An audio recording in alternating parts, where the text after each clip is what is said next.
Welcome back, Thrani. I'm Joe B. Do you have a lower buttock pain that shoots to the side of the knee and aggravated by walking, chair rise, and side sleeping? If so, then you may have a backward sacral torsion, and this video will show you how to deal with it. Let's dive in.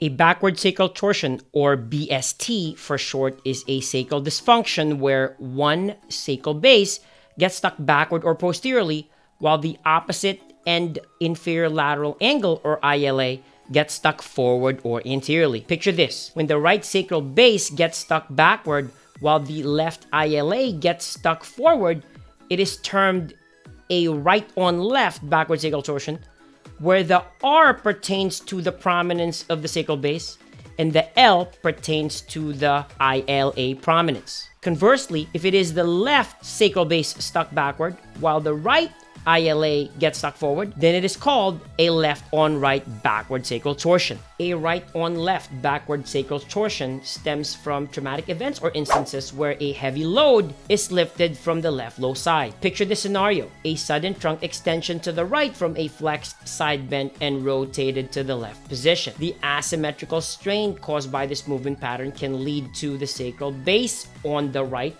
becoming stuck backward while the left ILA is pushed forward. A left-on-right backward sacral torsion is just the opposite, where you perform sudden trunk extension to the left from lifting a heavy load from the right low side. Backward sacral torsion can bring about lower buttock pain close to the midline, a pain that shoots to the side of the knee and increases with walking, sit to stand, and laying on that side. The assessment for a backward sacral torsion requires the patient to do seated sacral flexion or arching test, since it makes the dysfunction be more prominent for easy diagnosing. There are two bony landmarks to palpate: the sacral basis and the inferior lateral angles. To palpate the sacral basis, the patient must be in a relaxed, erect, short sitting with the hands across the shoulders and feet flat on the floor. The therapist should be behind the patient with eye level at the sacral base or L5 spinous process. The first web space of both hands palpates the iliac crest first, then both thumbs reach down and medially to palpate the posterior superior iliac spine, or PSIS.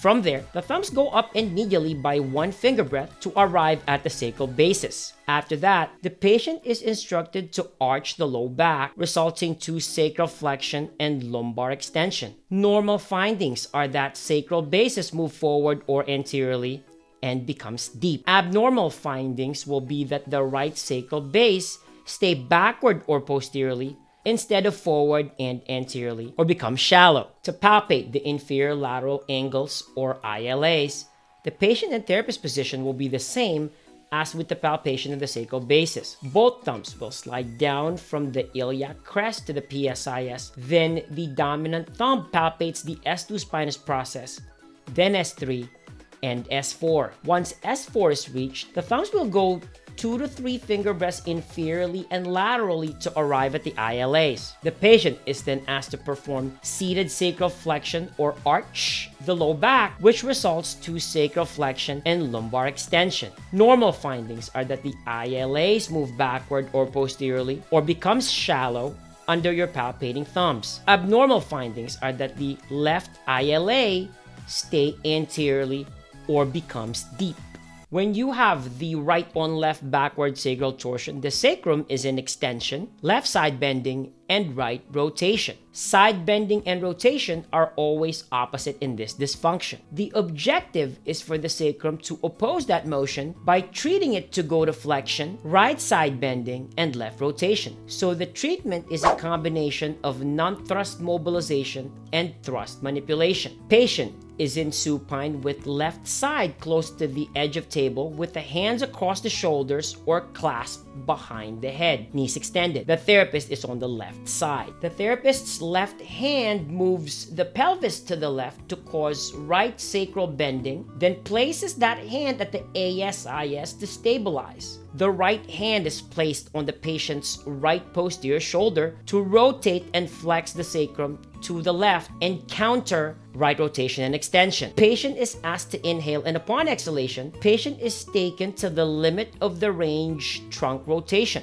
From there, a high velocity, low amplitude thrust manipulation is provided. Patient may feel a spinal pop or cavitation from this technique. This is performed for 1 to 2 reps. When treating left on right backward sacral torsion, the position, therapist position, and technique will all be opposite of this technique. Then proceed to quadruped right-sided knee drops with left knee over a cushion for 2 sets of 10 reps to encourage sacral flexion and left-sided rotation on that side. Progress each rep to 6-second hold times. So do you want to know how to correct a forward sacral torsion? If so, then this video is for you. Thank you very much.